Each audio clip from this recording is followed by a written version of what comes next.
नक्की जरूर त्यांनी विजय मेळावा घ्यावा. आम्ही घेतलेल्या निर्णयाचा त्यांना विशेष आनंद झालेला दिसतो आहे. पण याच्या पाठीमागची भूमिका देखील त्यांनी लक्षात घेतली पाहिजे. कमिटी तयार करणारे ते, त्या कमिटीमध्ये आपल्या उपनेत्याला टाकणारे ते, त्या कमिटीचे रिकमेंडेशन की पहिलीपासनं 12वी पर्यंत हिंदी सक्तीची करा, कॅबिनेटमध्ये घेणारे ते, कॅबिनेटचा निर्णय करणारे ते, निर्णयावर सही करणारे ते, मिनिट्सवर सही करणारे ते, आणि आता विजय मेळावा घेणारे तेच. मला असं वाटतं मराठी माणसाला हे लक्षात येतं कोण दुटप्पी आहे. हे दुटप्पी धोरण आहे. आमचा विषय पक्का आहे. आम्ही समिती केली आहे. जे मराठी मुलांच्या हिताचा असेल तो निर्णय आमची समिती देईल आणि तो निर्णय आम्ही मान्य करू. कोणाचाही दबाव आम्ही मान्य करणार नाही. या ठिकाणी मराठी मुलांच्या हिताचं जे असेल तेच महाराष्ट्रामध्ये होईल आणि तोच निर्णय विद्यार्थ्यांच्या हिताचा निर्णय आम्ही घेऊ. महानगरपालिका निवडणुकीसाठी उघडलेलं दुकान आहे. मराठी व मराठी वाद गेले का प्रश्न. पहिल्यांदा तर भाषेवर मारहाण करणं हे अतिशय चुकीचं आहे. आम्ही मराठी आहोत, आम्हाला मराठीचा अभिमान आहे आणि महाराष्ट्रात मराठी बोलली गेली पाहिजे हा आग्रह चुकीचा नाही. पण एखाद्या व्यावसायिकाला मराठी येत नाही म्हणून मारहाण करणं हे पूर्णपणे चुकीचं आहे.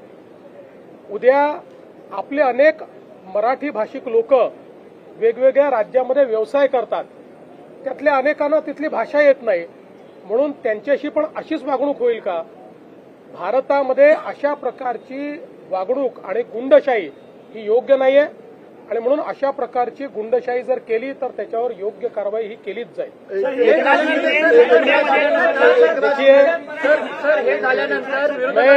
मैं बहुत स्पष्ट शब्दों में बताना चाहता हूं, महाराष्ट्र में मराठी भाषा का अभिमान रखना ये कोई गलत बात नहीं है, लेकिन भाषा के चलते अगर कोई गुंडागर्दी करेगा तो इसको हम सहन नहीं करने वाले.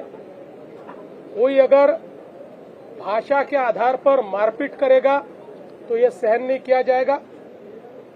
जिस प्रकार की घटना हुई है उसके ऊपर पुलिस ने एफआईआर भी किया और कार्रवाई भी की है और आगे भी अगर कोई इस प्रकार से भाषा का विवाद करेगा तो उसके ऊपर कानूनन कार्रवाई होगी.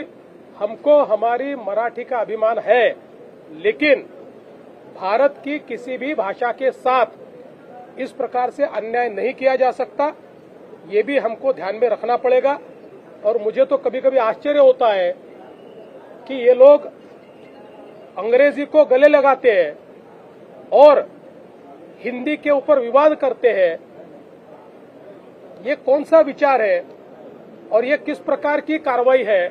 इसलिए इस प्रकार से जो लोग ऐसा कानून हाथ में लेंगे इनके साथ कड़ी कार्रवाई की जाएगी.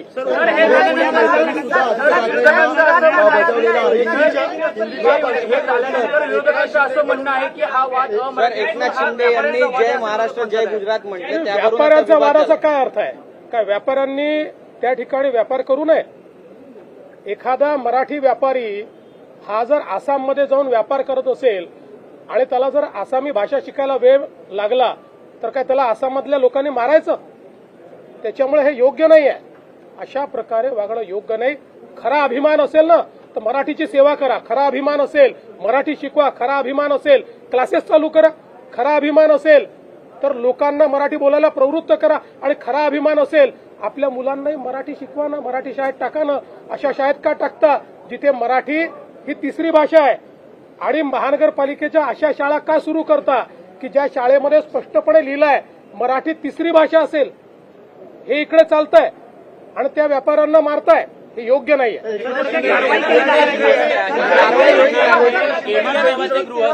एकनाथ शिंदे यांनी पुण्यामध्ये जय गुजरात असा नारा दिलेला आहे. असं म्हणतात की अमित शहा यांना खुश करण्यासाठी त्यांनी हे वक्तव्य केलं. असं आहे, आपल्याला मी आठवण करून देतो.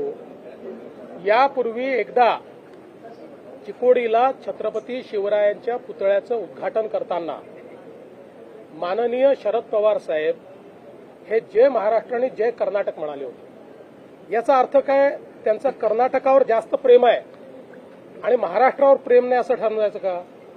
आपण ज्यांच्या कार्यक्रमांमध्ये जातो त्यावेळी त्या संदर्भात आपण बोलत असतो. आता गुजराती समाजाच्या कार्यक्रमात गेल्यानंतर जे गुजरात म्हटलं म्हणजे आता एकनाथ शिंदेचं गुजरातवर प्रेम ठरलं आणि मराठीचं प्रेम कमी झालं आणि महाराष्ट्रावरचं प्रेम कमी झालं. इतका संकुचित विचार मराठी माणसाला शोभत नाही. मराठी माणूस हा वैश्विक आहे. याच मराठी माणसाने अटकेपार झेंडा नेलाय. याच मराठी माणसाने संपूर्ण भारताला स्वतंत्र केलेला आहे. संपूर्ण भारतातली मोगली सत्ता घालवण्याचं आणि दिल्लीवर भगवा झेंडा लावण्याचं काम या मराठी माणसांनी केलं आहे. आणि एवढा संकुचित विचार जर कोणी त्या ठिकाणी करत असेल तर चुकीचं आहे. विरोधकांना असे मुद्दे भ्रष्टाचाराचे मुद्दे नसल्यामुळे उपस्थित केले जात आहेत. विरोधकांजवळ मुद्देच राहिलेले नाहीत. त्यांचा लोकांशी टच देखील राहिलेला नाही. लोकांच्या मनात काय हे देखील त्यांना माहिती नाही. आणि म्हणूनच ते असे मुद्दे उचलत आहेत की जे मुद्दे खरं म्हणजे असे आहेत की ज्यातनं लोकांवरही त्याचा परिणाम होत नाही. काँग्रेसने याच्यामध्ये काँग्रेस म्हणतात की महाराष्ट्रात राहूनही आम्ही मराठी शिकणार नाही. अशा व्यक्तींचं, अशा उद्योजकांचं काय करायचं? असं आहे की आपण महाराष्ट्रात राहिल्यानंतर मराठी शिकावी असा आग्रह करू शकतो पण दुराग्रह करू शकत नाही. मी उद्या तमिळनाडूमध्ये गेल्यानंतर कोणीही मला हा दुराग्रह करू शकत नाही की मी तमिळ शिकली पाहिजे. मला आवडते तमिळ भाषा, चांगली भाषा आहे, पण मला दुराग्रह नाही करू शकत कोणी. मला जर मराठीत बोलायचं तर मी मराठीत बोलीन, पण मला जर तिथे कोणी दुराग्रह करेल तर ते योग्य असेल का? आपण एका देशात राहतो, भारतात राहतो आपण. हे काही आपले बाजूचे भाषा आणि बाजूचे देश पाकिस्तान नाही आहे, बाजूचे राज्य हे पाकिस्तान नाही आहेत. एवढी संकुचित मनोवृत्ती मराठी माणूस ठेवू शकत नाही.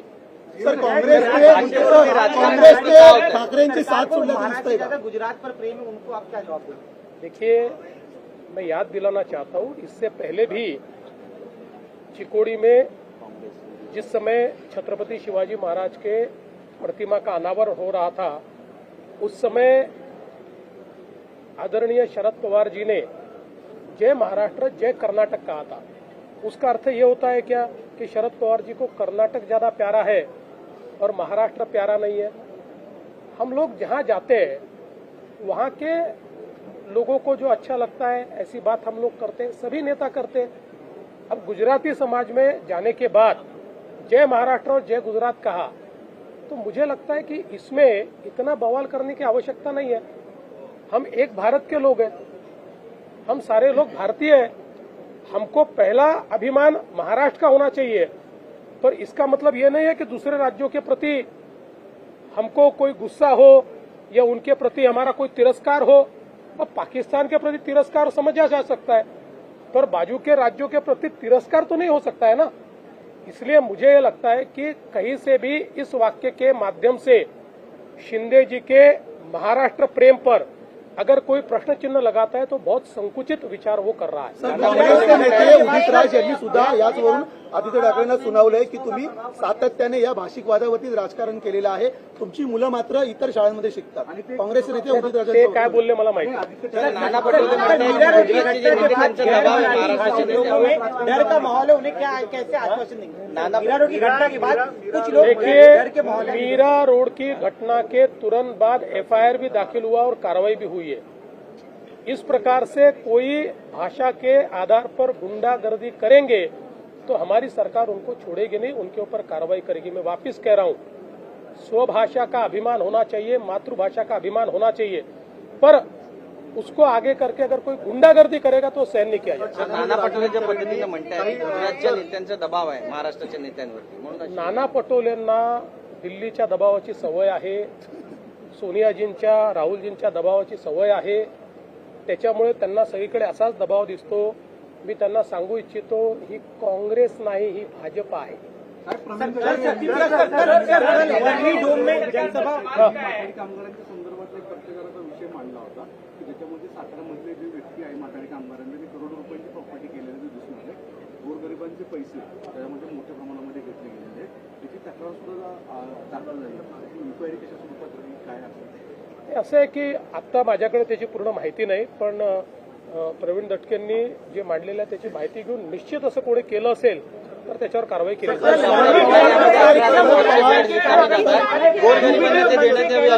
मराठी लोगों का तूफान खड़ा होगा और सरकार को अरे भाई उनके मन में एक प्रकार से ये भावना है कि वही मराठी है. वो मराठी थोड़ी है, हम भी मराठी है. हमको भी मराठी चुनकर देते हैं. हमको जो इतने वोट मिले 51% मराठी लोगों ने वोट दिए है. इसलिए केवल वो मराठी नहीं है, उनमें मन से संशय निकाल देना चाहिए. मराठी हमारे पीछे है और हमारे साथ रहेंगे. चर्चा करत होते 2014 मध्ये सुद्धा युतीमध्ये आणि 2016-17ला भाजप सोबत जाण्याचा निर्णय अंतिम टप्प्यात झालेला होता. सुनील तटकरे असं म्हणत आहेत आज. ते खरंच आहे. रुग्णालयामध्ये 11,500 बेड्स आहेत. सरकारची भूमिका अतिशय स्पष्ट आहे. शक्तीपीठ महामार्ग आम्ही करणार आहोत. या संदर्भात जे अडचणीचे मुद्दे आहेत त्या चर्चेतनं मार्ग काढणार आहोत. आणि आत्ता मी आपल्याला सांगतो की जे काही मला संकेत मिळत आहेत त्यात सांगलीपर्यंत तर जवळपास 60 ते 70% जागा बिना कुठल्या आंदोलनाची आम्हाला मिळेल. 20-30% जागेकरता आम्हाला थोडी चर्चा करावी लागेल आणि ज्या काही शंका आहेत शेतकऱ्यांच्या त्या आम्हाला दूर कराव्या लागतील, त्या आम्ही दूर करू. कोल्हापूरच्या संदर्भातली जी काही अलाइनमेंट आहे त्या संदर्भात आमचा कुठली बेस्ट अलाइनमेंट असेल असा आमचा प्रयत्न चाललेला आहे. कोल्हापूरमध्येही आता मोठ्या प्रमाणात लोक आम्हाला भेटत आहेत, जमीन घ्या म्हणून म्हणतायत, तशी निवेदनं देत आहेत. त्यामुळे शक्तीपीठ मार्ग हा काही देवेंद्र फडणवीस, एकनाथ शिंदे किंवा अजित पवार यांचा इगो सॅटिस्फाय करण्याकरता करायचा नाहीये. हा मार्ग मराठवाडा आणि राज्यातले सगळे दुष्काळी जिल्हे यांच्याकरता वरदान ठरणार आहे. मोठ्या प्रमाणात पर्यटनातनं रोजगाराची निर्मिती आणि जसं मी सांगितलं की शक्तीपीठ महामार्गामध्ये प्रत्येक 100 किलोमीटरमध्ये 500 ते 1000 शेततळी आम्ही तयार करणार आहोत. सगळ्या जेवढे नाले आहेत या नाल्यांना ब्रिज कम बंधारा आम्ही तयार करणार आहोत. त्यामुळे जलसंवर्धनाचा देखील हा महामार्ग असेल. मोठ्या प्रमाणात याच्यातनं सौर ऊर्जेची निर्मिती आम्ही करणार आहोत. त्यामुळे ग्रीन अशा प्रकारचा हायवे की ज्यातनं जो दुष्काळी भाग आहे या दुष्काळी भागाला मदत होईल. ज्यावेळी आम्ही समृद्धी महामार्ग केला याच्यापेक्षा जास्त विरोध लोकांनी केला आणि लोकांपेक्षा नेत्यांनी केला, पण आज ते सगळे समृद्धी महामार्गावर प्रवासही करतात आणि समृद्धी महामार्गाची त्या ठिकाणी प्रशंसाही करतात. त्यामुळे कुठलंही नवीन काम हातामध्ये घेतलं तर लोकांमध्ये गैरसमज असतात, त्यामुळे त्याला विरोध होतो.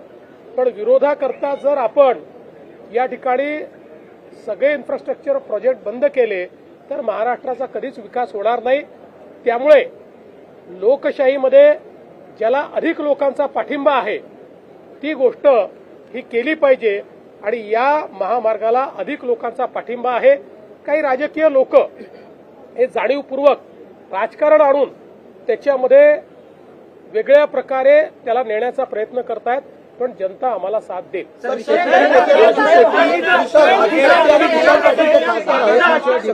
बाबत जेव्हा लोकशाही संवादाची चर्चा सुरू होती त्यांनी सांगितलं की मुख्यमंत्र्यांनी आमच्याशी चर्चा करावी, शेतकऱ्यांची चर्चा करावी, आमचाही या महामार्गाला पाठिंबा असेल. तुम्ही वेळ देणार का? पाठिंबा देणाऱ्या सगळ्यांना आम्ही वेळ देऊ आणि जे विरोधात आहेत त्यांचे म्हणणं ऐकून. सर, विषय